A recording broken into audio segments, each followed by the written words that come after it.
How's it going, everyone? Rigatoni al Forno, oven-baked rigatoni, baked ziti, oven-baked pasta. It's freaking delicious, so I'm going to show you guys how to make it.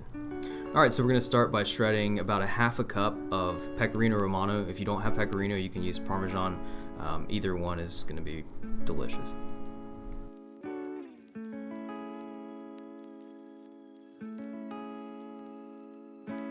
Alright, so you're going to take one medium yellow onion and dice it into small pieces.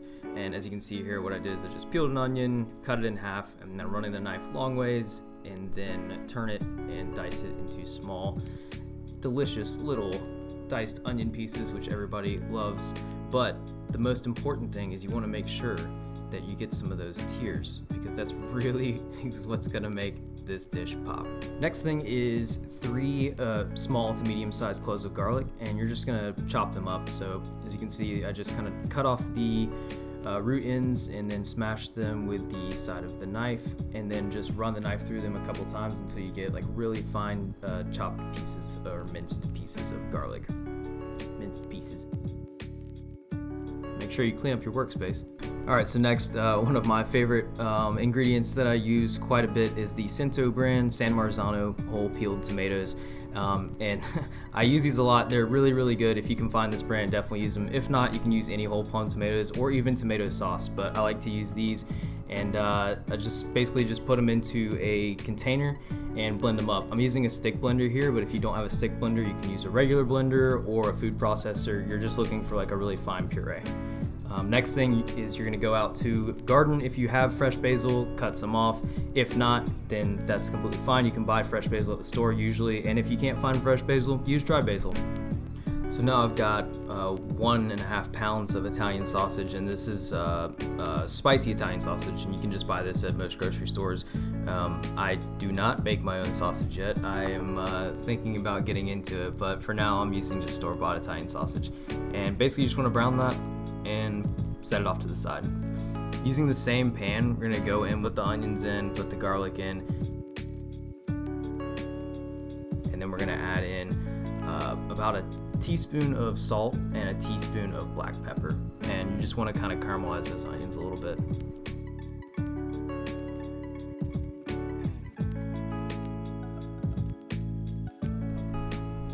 Once your onions are nice and caramelized, you're going to go ahead and add in those tomatoes and just give that a quick mix, and then immediately go ahead and throw in your sausage.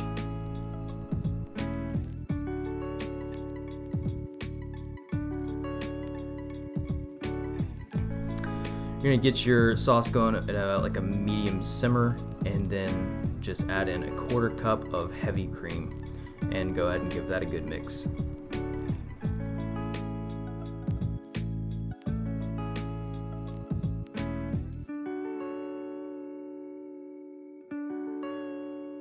Now we're just going to take all that basil that we picked earlier and just tear it in. It's going to end up being about a tablespoon of fresh basil. If you don't have fresh, obviously use dried basil, and you can just do the same, about a tablespoon of dried basil. Let the sauce simmer for a second, and then we're going to go in with all of that shredded pecorino Romano that we did earlier. And right now you can go ahead and cut the heat and just mix it up, make sure everything is incorporated well. And most importantly, right now, you definitely want to check it for taste and seasoning. If you need more salt, more pepper, add that here, but just make sure you give it a little taste. Now in a large pot, we're just gonna go ahead and fill that up with water and heavily salt it. You want it to be as salty as the ocean, is what they say. Bring that to a boil and go ahead and throw in your rigatoni. Follow the instructions that are on the pack. If it says 11 minutes, then do less than 11 minutes, because you want it to be extremely al dente. You do not want this to be like a really, really soft pasta, because it's going to continue to cook in the oven once we bake it. You're going to go ahead and strain the pasta and then throw it back into the pot.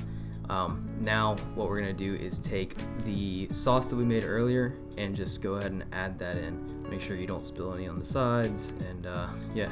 Once you've got it all in the pot, you're just going to give that a pretty good mix. Make sure that it's all coated in the sauce.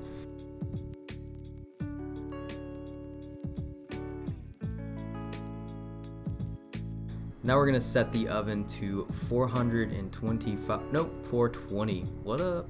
So I'm using sliced mozzarella, and I just bought like pre-sliced mozzarella.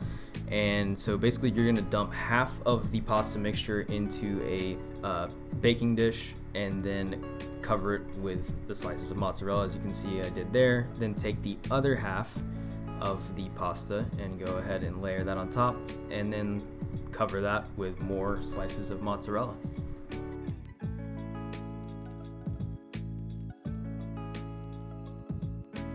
Go ahead and put it in the oven and let it go for 25 to 30 minutes.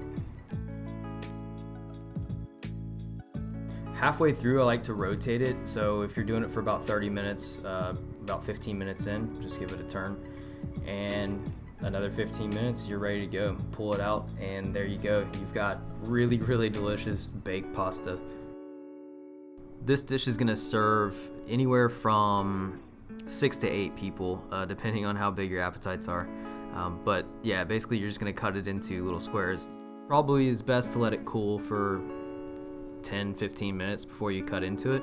As you can see here, I didn't wait long enough, and it's kind of a little runny, which is fine. It's you know, there's nothing wrong with it. It's still gonna taste the same. It's just not gonna be quite as beautiful. But you can see here, the cheese pool is amazing. I mean, it was so good, and everybody that partook in the eating of it loved it. So I'm definitely proud of this dish. I think you guys will like it too.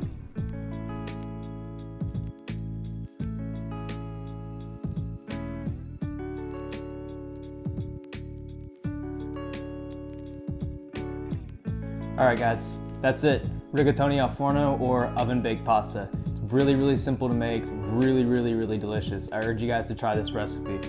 If you like this video, just make sure you give it a thumbs up, comment down below, and subscribe to the channel for a lot more videos coming soon. Thanks.